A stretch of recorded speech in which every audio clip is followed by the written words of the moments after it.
Hello, welcome everyone to today's episode with Daniel Hoffman, who has done a PhD in sports analytics and is currently working at Kilda Football Club as a sports science analyst. Thanks, Daniel, for coming on. Good morning, Nicole. Thanks for having me on. Awesome. Okay. Well, look, as usual, we always like to start off with who we're speaking to. So can you tell us a little bit more about yourself and your background? Yeah, so essentially I began in the sports science, sports analytics landscape since 2011. I did a bachelor degree in exercise and sports science from 2011 to 2013. Then I took a gap year off and travelled in 2014. In 2015, I did an honours project at Deakin University, specifically looking at anthropometric and physical fitness comparisons between Australian and Qatari sport school athletes. So that lasted for a year. And from 2016 onwards till right up until October last year, I've been completing my PhD in AFL injuries, which I'm sure you're going to go through that in a bit more detail later on in this podcast. So that's all kind of my educational experience. In between that, I've been working a lot of roles, a lot of internships, a lot of different jobs, which is fairly typical for a sports scientist, sports analyst. So I've been almost anything you can name it. So right back from 2013, I did a sports science internship with Carlton Football Club for an entire year, where I was typically working around 20 hours a week every week for that year. My primary role was looking at GPS in terms of the collation of GPS data. I've been a sports coach with Caulfield Grammar, so I've coached there for 2 years in a range of sports, from long distance running, athletics, strength and conditioning, all the way till table tennis. I've also had 4.5 years of academic roles, from being a face-to-face demonstrator, prac teacher, all the way to being a lecturer and a unit chair, running a Master's Sports Analytics unit at La Trobe University. And I've been a research assistant, done some work with the Brisbane Bullets in the NBL, consulted with the Collingwood Football Club, and been a part of their end-of-season medical review. As you said, from last year, I've been the sports science analyst at the Saints, and in this unusual time of year, I'm currently at the moment balancing my time between the Saints, a little bit of teaching at Deakin, and have been employed as a research data analysis for the last 4 months at Monash University. So a bit everywhere and a bit all over the place, but that's pretty normal for someone in my role. No, fair enough. Well, it's fair to say you're a bit of an all-rounder in the industry over almost a decade now. Yeah, no, it's it's been a long time, but it doesn't feel like that, because you've always got to.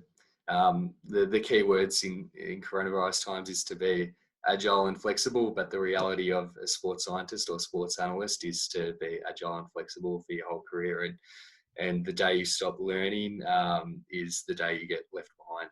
Right. Okay.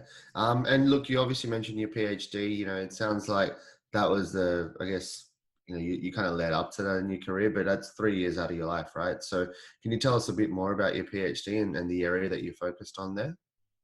Yeah, so my PhD was in industry connected PhD. So as you can probably tell through my practical experiences and whatnot, I'm really interested in how, I'm obviously interested in research, doing a PhD first and foremost, but I'm really interested in how it can align with industry and what practical recommendations you can get out of a PhD, rather than just trying to fill a gap in the literature, so to speak. I want to make it meaningful that practitioners at elite sporting clubs can actually use. So I had a PhD that was aligned with the Australian Football League. I was actually the first person aligned with a university that was able to have access to the AFL's injury surveillance data, and there was a lot of data, I'll tell you that much. There was, so I had access to every single injury that was sustained from 1997 to 2016. So that's 20 years worth of injuries and approximately 16,000 injuries to clean, manipulate, wrangle, check IDs when merging data sets, when players have different names, nicknames are used in different data sets. It's, it was a massive project with enormous challenges, but something I'm really grateful that I took on board. And specifically having access to that data set, there was kind of, as I said, more interested in kind of the practical side of things. So my PhD was more broad rather than a typical straight and narrow PhD. So rather than just focusing on one specific topic, I kind of spread my load. So the first topic was essentially on Australian football injury patterns and how they've changed, the patterns and trends over the last 20 years. The second topic was looking at risk factors for injuries, for player characteristics, and you learning more novel data analytical techniques to solve those problems, such as machine learning.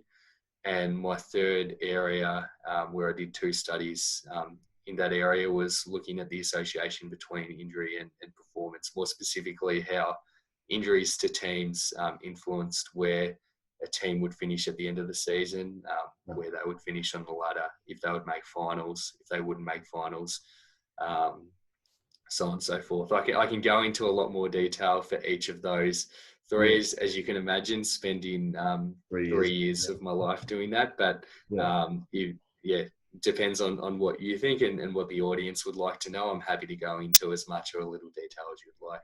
Yeah, sure. Look, I was just going to say, like, obviously data around injuries, you were mentioning you're the first person to access it. And obviously you were 20 years worth of data is quite a bit. I guess the data science and analytics recruiter side of me is really interested to know, just very quickly, like, you spent 3 years on it. How long did it take you to manage the data and clean it to get it to a stage where you're actually able to analyze and make use of it? Yeah, no, really good question. Essentially, it took me between 9 months and 12 months of that PhD to do that. But that was in combination with many other things. So if I'm being brutally honest, as I said from the start of this podcast, you've got to learn and adapt and keep learning and growing as the sports science analytics industry is ever evolving and ever changing. So from 2011 to 2015, my expertise was purely physical or sports science focused. And if I'm being brutally honest, I had never had any expertise or experience in programming or any coding. So this PhD was something that was of interest to me because I'm interested in optimizing performance, reducing injury, all of those type of things. But it also forced me to learn code. I specifically chose R as a platform to learn my coding, and spent, as part, when I say 9 to 12 months, it was a lot of that was learning R, as I'm sure you're aware. It's a steep learning curve from someone that's just used to Microsoft Excels. And then there was 3 very large data sets that I had to merge and wrangle together. So there was the injury data set, which I explained with 16,000 injuries, but also I had to recode a lot of injuries and redefine definitions based on what the literature suggested injury definition should be. So there was a lot of data wrangling or manipulation involved in that. And then there was another big data set, which is a listed player data set with all the players' characteristics. So where they were recruited from, what their age is, their weight, their height, whether they're in Indigenous descent or non-Indigenous, left-footed, right-footed. And then also because I was interested in how injuries related to performance, there's the performance data set as well, and also web scraping. So web scraping, best and fairest results, Brownlow medal results, and having 3 very large data sets and merging them into one essentially mega data set. So yeah, all of that takes time, and I'm sure that if I had programming and coding language knowledge and expertise heading into the PhD, that 9 months would have taken me maybe 3 or 4 months, but it's all part of learning and growing. Yeah, I've got to say, well, when you said 9 months initially, I thought that was like obviously quite a bit of time. But then when you explained that you were trying to merge everything else in there and make a mega data set, as you called it, but I can fully appreciate why it took that long. So no, completely fair enough. And look, for the, I guess, less tech savvy people out there, including me, I love talking about tech, but yeah, I'm definitely not a coder myself. What were a couple of the key sort of interesting takeouts for the fans that you learned from the PhD in terms of injuries in the AFL?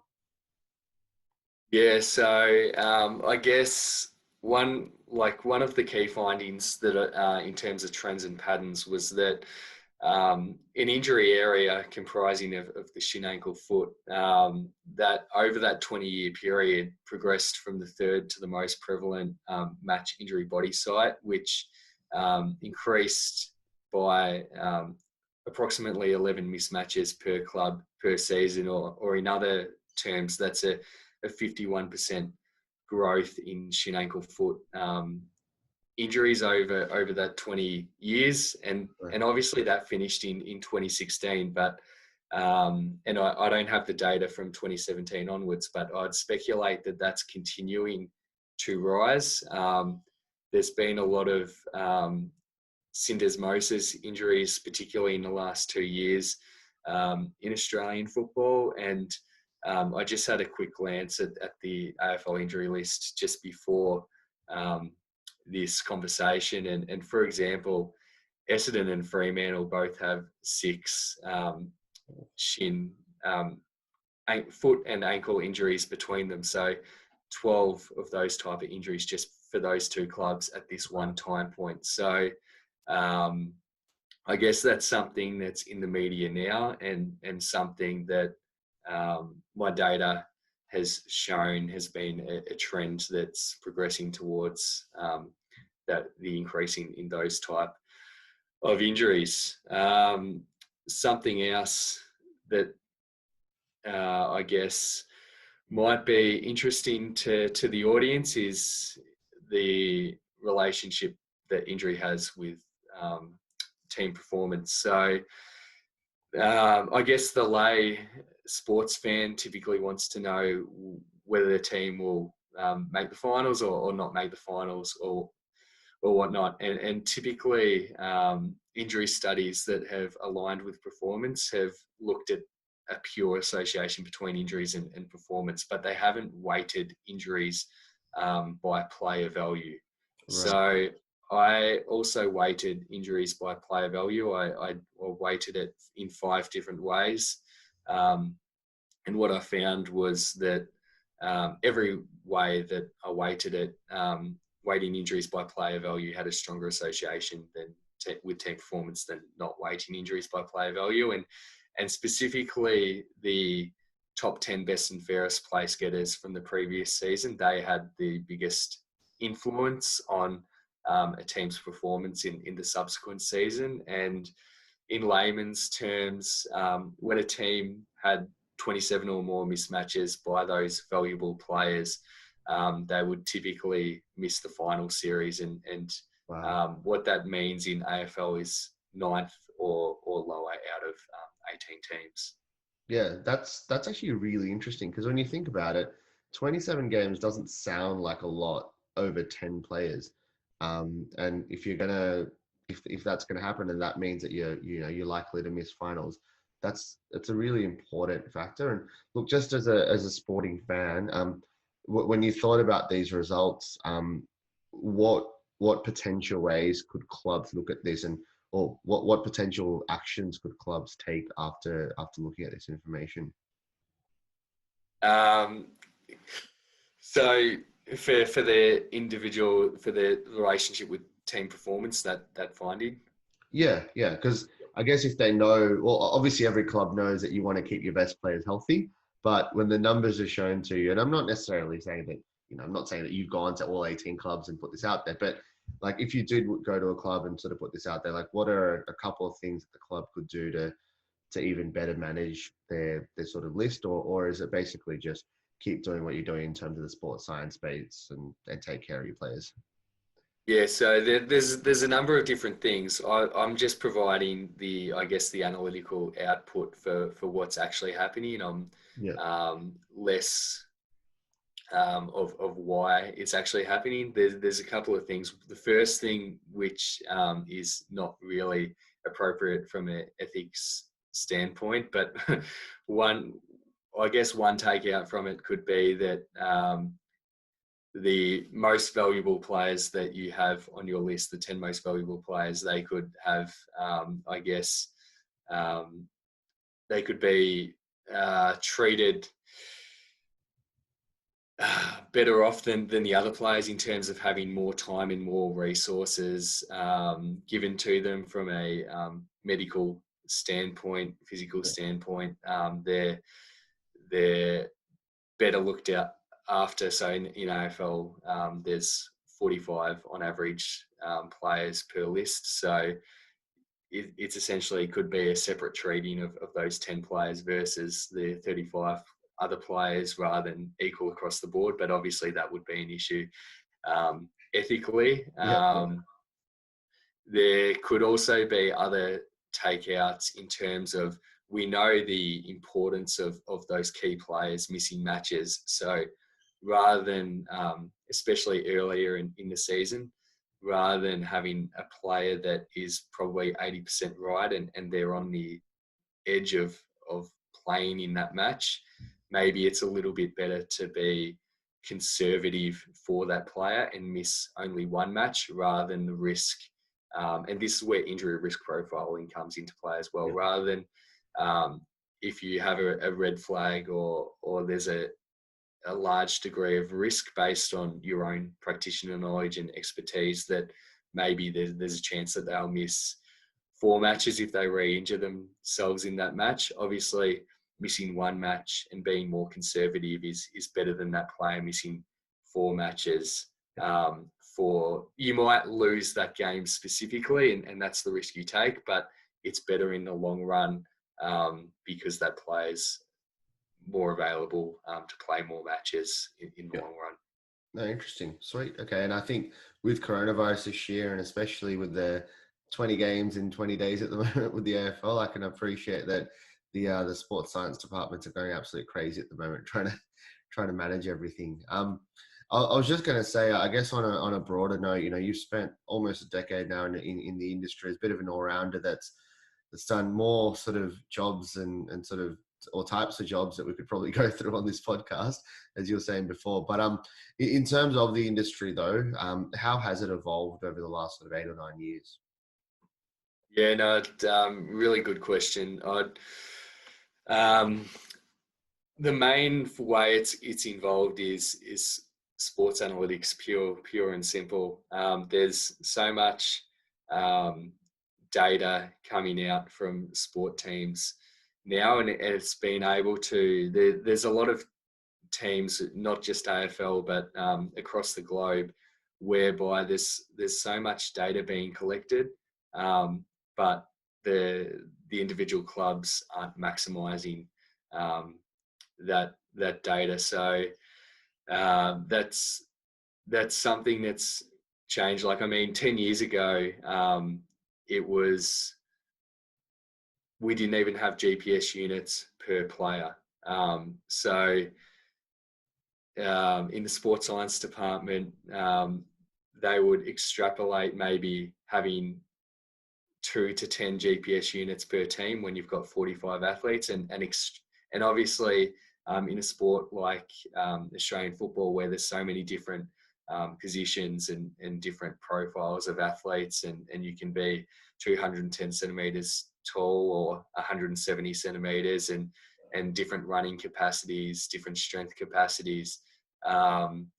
It's it's a real challenge to obviously make it individualized as much as possible when you don't have that individual data.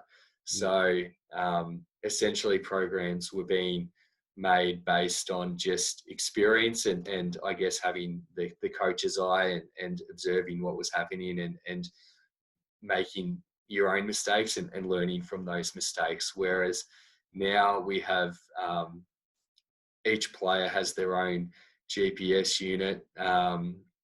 We measure different things like strength and power on a weekly basis. Every main training session, wellness is typically performed, assessment of how well they've slept, mental health aspects.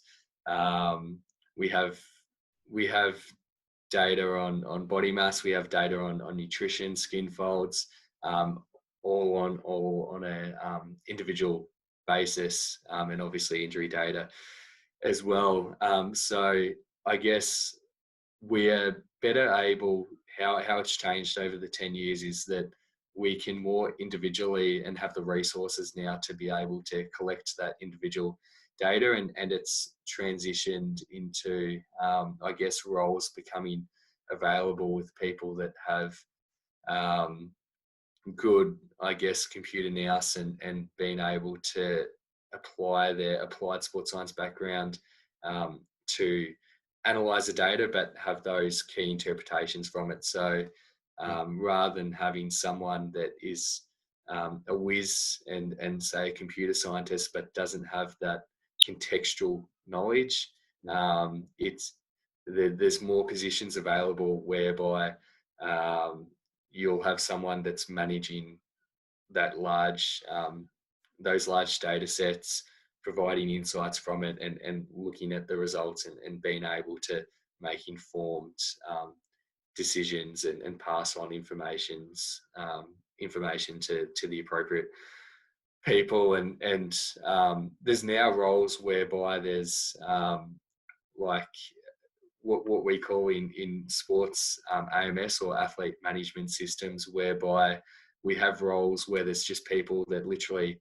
house and manage the data set, whereas and data sets from multiple different departments, whereas previously each department, so high performance department, physio department, the football analysis department, they would all have their own data and they would keep it in their own silos. Whereas now data is kind of being able to be housed in one system, and those silos are over time being broken down more and more, and especially with the growth of new analytical techniques and clubs investing in people with sports analytics knowledge and expertise, then those people within the clubs can begin to apply some of those computer science techniques such as machine learning to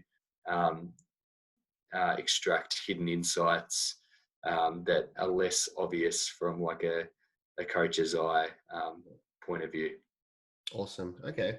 And look, obviously we're talking about, obviously towards the end of your journey with your PhD, you started working with St Kilda Football Club. I know it's been less than a year, but can you tell us a little bit about your role over there and what you've been up to with the Saints?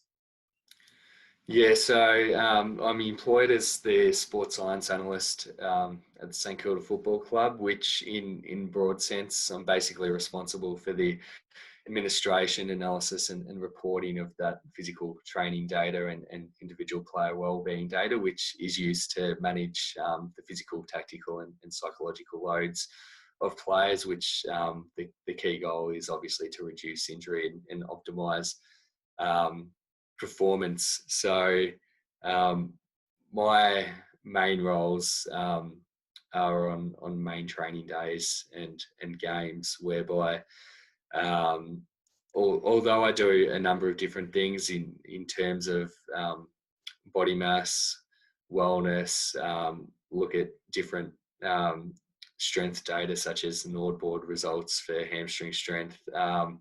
My primary role is GPS, so that's essentially my bread and butter at the Saints. That's the main thing that I'm employed to do, and in terms of reporting and analysing and interpreting GPS on legs, loads from training days and matches and the outputs there. I guess before coronavirus pandemic hit, I would be there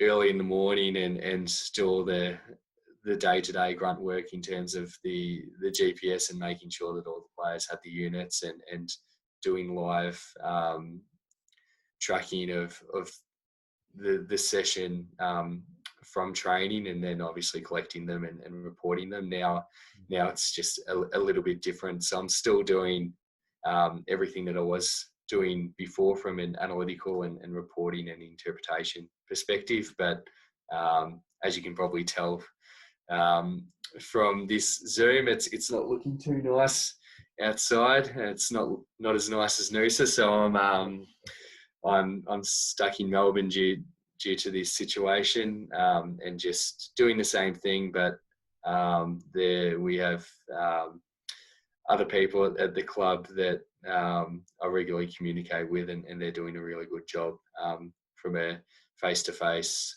sports science perspective, uploading the data to the cloud. And once the data's in the cloud, I'm essentially doing the same thing or business as usual. Right. No, awesome. Okay. And just on a broader note, we're obviously talking about the evolution of the industry. I guess, when we look back on this in a few years' time, the 2020 and the impact of COVID is going to be a pretty big moment in history, and moment in history full stop. But obviously for sport and especially now here in Australia, for people that are going through sports science and sports analytics undergrads and sort of looking for internships and essentially trying to crack into the industry, what are a couple of the things that they're going to, I guess, are going to be able to make them stand out versus the competition for people that are trying to come through at the moment? Yeah, so as I'm sure you're well too aware, the industry is, before this coronavirus pandemic, the industry was hard, like incredibly hard to crack into anyway. And unfortunately, it's going to be even harder in the next 5 or 10 years. And I guess my one big piece of advice is for up and coming students and sports scientists and analysts is to become more of a generalist rather than a specialist. So how I see the industry progressing and growing is, rather than you being employed to do one specific role and one role only,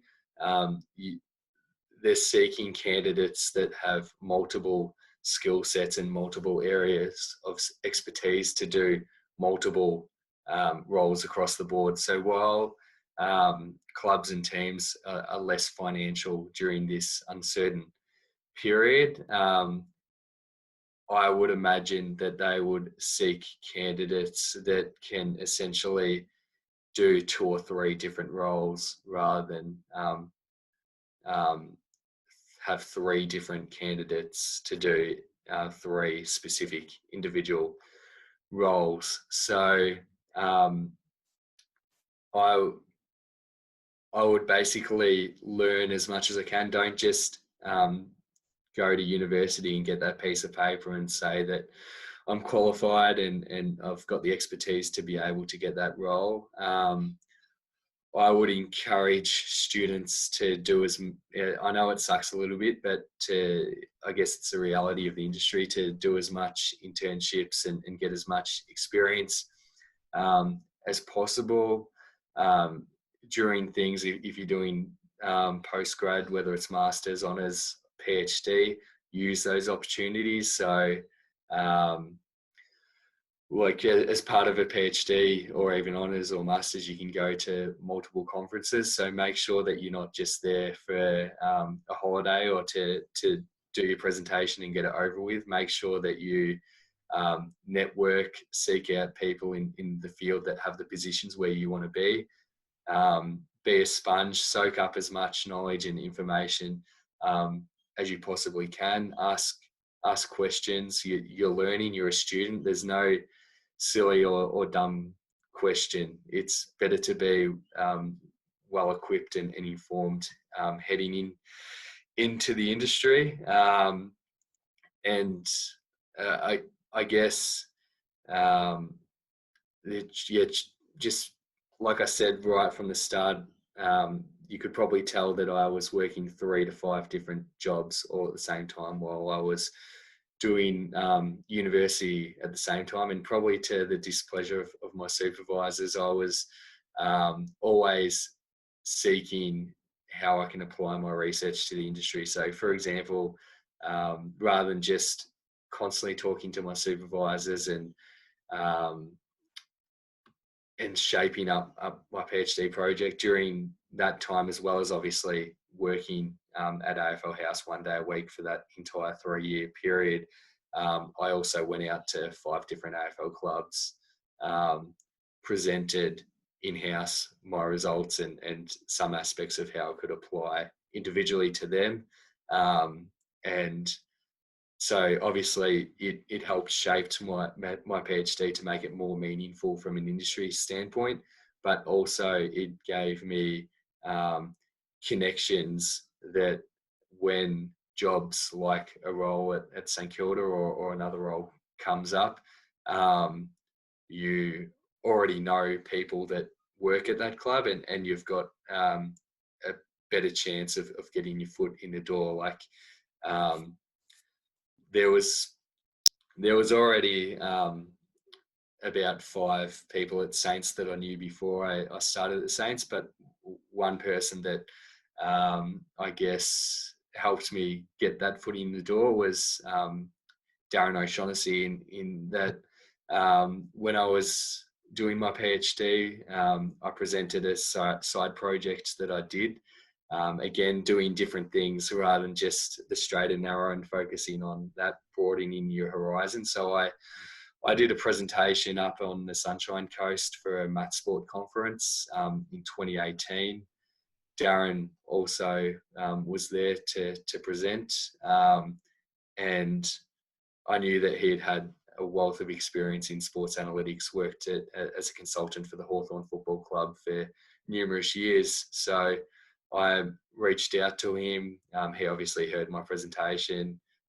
When we had dinner and drinks, make sure I talked to him and then kind of kept him as a connection. And then obviously when the St Kilda job came up, and at that stage he wasn't working at St Kilda, he was a consultant to Hawthorn. But later on in that same year, he got a role as a statistician at St Kilda, and then when a sports science analyst role popped up at St Kilda, then he may have been asked what his thoughts on me were, and then obviously all of those things help get your foot in the door. Right. No, look, that's really impressive, Daniel. I think the more this conversation's gone on, the more impressed I've been with your application, your passion for the industry, and I think as interesting as it was learning about the work that you've done, I think the passion that you've got for the industry really shone through towards the end. And I think people that are watching this and sort of coming through the ranks and trying to crack into the industry will really appreciate your advice. And we'll have a link to your profile. So if anyone wants to obviously get in touch and get any advice off you or any tips, obviously that'll be great for people as well. Yeah, anytime, anyone's happy to reach out, and I'm always happy to assist where I can. Awesome. All right. Well, thank you so much, Daniel, for coming on. We'll have this in the next couple of days, and as I said, have a link to your profile, and we'll definitely stay in touch throughout the rest of the season. No worries. Thanks, Nicole. Appreciate it. Excellent. Thanks, mate. Hope you enjoyed this episode. If you'd like to check out more of our content, go to sporttechdaily.com or follow us on social media across Twitter, LinkedIn, Facebook, or Instagram.